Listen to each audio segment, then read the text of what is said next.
It's Friday, February 9, 2024. Peace is a part of the prosperity of a nation. Let peace reign. On the news this morning, Governor Fubara warns against sabotaging 20,000 housing unit project.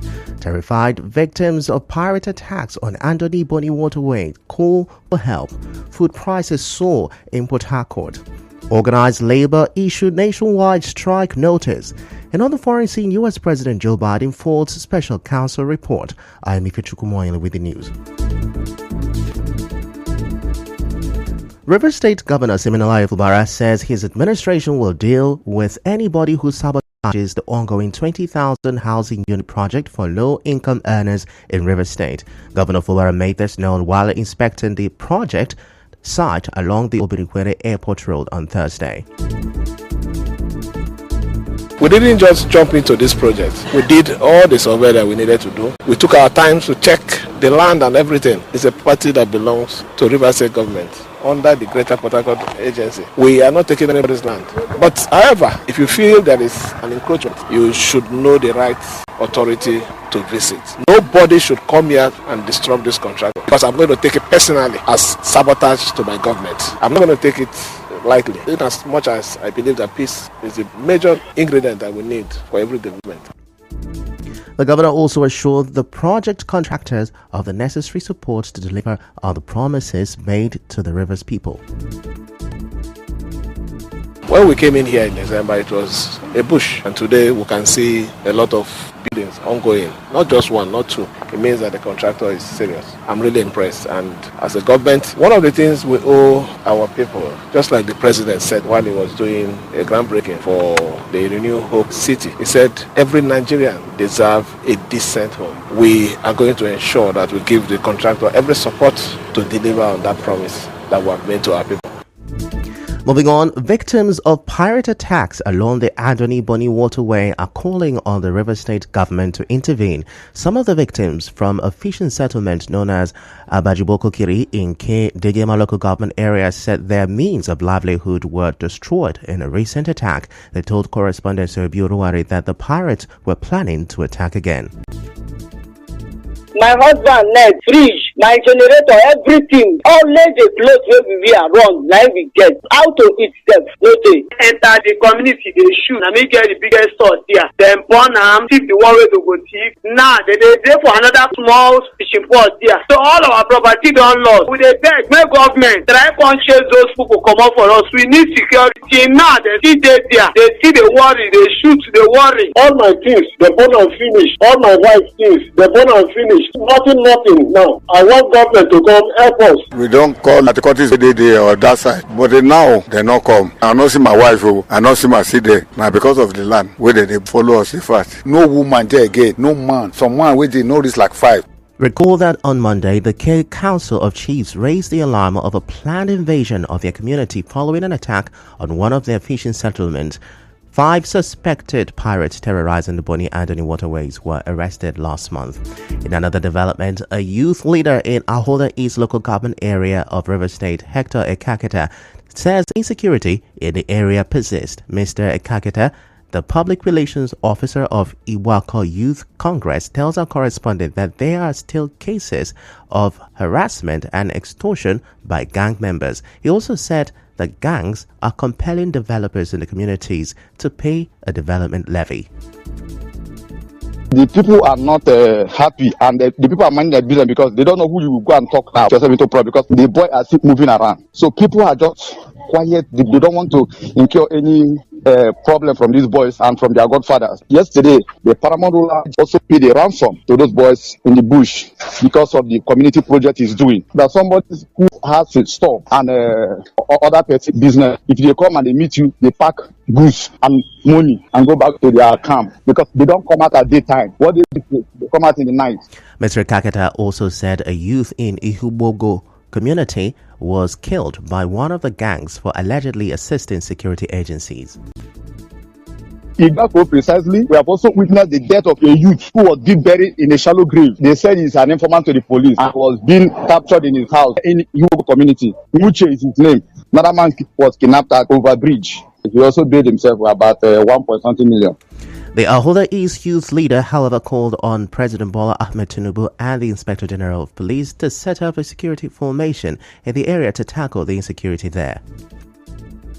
I'm also calling on the IG and the presidency. A place like Akko Center, a police station or a tactical team should be located in that place or with army, because the people cannot be living in fear like this till date. We are also pleading that the needful should be done to reduce the insecurity in our area and also to make sure they capture these boys. As you may know, the crime in the area reached its peak in September 2023 when a divisional police officer in Ahoda East, SP Bako Ambashin, was killed. The prime suspect in the killing, a wanted gang leader Gift Obara known as Tubaba in Odiemudi community in Iwako Kingdom, has denied involvement. At least 50 people, including a monarch and a former council chairman in the area, are standing trial over the death of the police officer. Away from that, the National Union of Road Transport Workers, NURTW, in Rivers State has commissioned an inaugurated executive to oversee the newly created Obirikwere Airport Autonomous Branch of the union. During the swearing-in ceremony, the new branch chairman, Godspower Amadi Eke, expressed gratitude to the state chairman of the union, Bomaton George, and his executives for their good leadership, effort and wisdoms in creating new branches such as the Obidukwere Airport Autonomous Branch of the Union to provide means of transportation in areas of the state. He also said the areas that the newly created branch would cover include Mbaraja, Laritel, Apara Link Road, Rumwahol T Junction, SARS Road, Happy Bite, and the other airport environs. I am engaging them to work radically in order to make sure that the activities of the union, unlike the selling of the tickets, which is paramount because it is the revenue of the state and the federal, that all those things become something that will be effective in order to work lasciviously so that we can achieve the said goal. Another unit that is on build, I also engage them to also work hard to ensure that most of these areas that are here to put up as a unit, that will put them the way it's supposed to be. The chairman further promised that he and his branch executives would prioritize the welfare of the drivers and other members of the union. Every drivers of National Union of Road Transport Workers from today henceforth will be protected by the union, will ensure that yes, there will be no other intimidation from any angle to affect any driver, because this is the tax that was given from the state council. And as a matter of fact, since the chairman has made it clear that yes, he has come to work with the drivers and work for the drivers and to ensure that yes, the activities of the drivers in the state, as long as the union is concerned, is carried. Other newly elected executives also thanked the state chairman. I am so happy for what our chairman have brought us and make us to be today. It is just like dream, but it come out true today. We really thank God. I myself will make sure I endeavor to make sure everything carried out in the National Union body is successfully done, for one peace and progress to remain, and for work to continue to go in one synergy. I want to especially thank God Almighty for His mercy and guidance in our life. I want to especially thank the state chairman, Boma Tom George, in his new creation of Obirikwere Airport branch. I want to also thank my chairman, the person of Chief Amade Godspower Ike. He is a good fighter, and as long as he keeps fighting, I want to say, may the Lord continue to strengthen him in Jesus' name. The newly elected executives are Nyekachi Emmanuel Amadi as Vice Chairman, Owa Sunday as Secretary, Mukini Silvanus as Treasurer, Eze Chukwu as Financial Secretary, Chinedu Eze as Assistant Financial Secretary, Chisom Okemini as Assistant Secretary, Thomas Nguzo as Trustee 1, Nature Mba as Trustee 2, Simon Kashima as Auditor 1, and Samuel Iwayamu as Organizing Secretary. Still to come, Organized Labour issue nationwide strike notice. Stay with us. From Okochori Kingdom Council of Chiefs would say congratulations, our River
market in Port Harcourt shows the cost of food items has continued to rise. A 50 kg bag of Nigerian rice that used to go for 55,000 naira now goes for 72,000 naira. 25 kg that used to go for 25,000 naira now goes for 32,000 naira. A pint of rice which was sold for 5,000 naira now goes for 7,000 naira, while a cup of Nigerian rice which was sold for 250 naira now sells for 350 naira. The price of beans has also risen from 3,000 naira to 4,000 naira per paint bucket. The cost of vegetable oil has risen from 16,000 naira to 19,000 naira for 10 liters containers, and from 9,000 to 12,000 naira for 5 liters. A rubber of vegetable oil, once 2,000 naira, now sells for 3,000 naira. For red oil, a liter that used to go for 1,300 naira now goes for 1,500 naira, and half a liter of red oil that used to go for 300 naira now goes for 750 naira. A pint of gari which used to go for 1,000 naira now goes for 2,000 naira. A big sized tuber of yam is now 3,500 naira. A small carton of noodles which was 5,500 naira is now 7,500 naira. A big carton was 9,000 naira but now goes for 11,500 naira. A custard rubber of fresh tomatoes currently sells for 2,500 naira. Now, a crate of tomatoes was 11,000 naira as of Wednesday. Now, for poultry products, a crate of egg now ranges from 3,800 naira to 4,000 naira depending on the size. The price of live birds has also risen, with an old layer of chicken now at 8,000 naira, up from 5,000 naira, a broiler at 9,000 naira, previously 7,000, and a jumbo ranging from 9,000 to 12,000 naira, depending on size. Some buyers shared how the continuous rise in the prices of food is impacting them. There is no how you can come to market with 5,000 and make soup with it. The economy has crashed to total 5,000 naira is like 5 naira now. If they are eating 3 times before, now it's 2. No poor person now is eating egg. Make them consider the poor people. They are suffering. The person we support to buy meat of 2,000, we go full import before. We go see better 2,000 or in Kuman liver. They won't go buy all these small fish. To feed my younger ones is hard. Things they hard. Cup of rice 300. Some they say 350. Paint of gari almost 2,000. People wey born plenty. Wetin they go do? Even though one self it easy, make Nigeria talk, make something reduce. Meanwhile, the Minister of Information, Mohammed Idris, says President Bola Tinubu has directed the Ministry of Agriculture and Food Security to immediately release about 42,000 metric tons of grains from the strategic reserves to help stem the food crisis in Nigeria. The minister announced this on Thursday in Abuja after a meeting of the Presidential Committee on Emergency Food Intervention.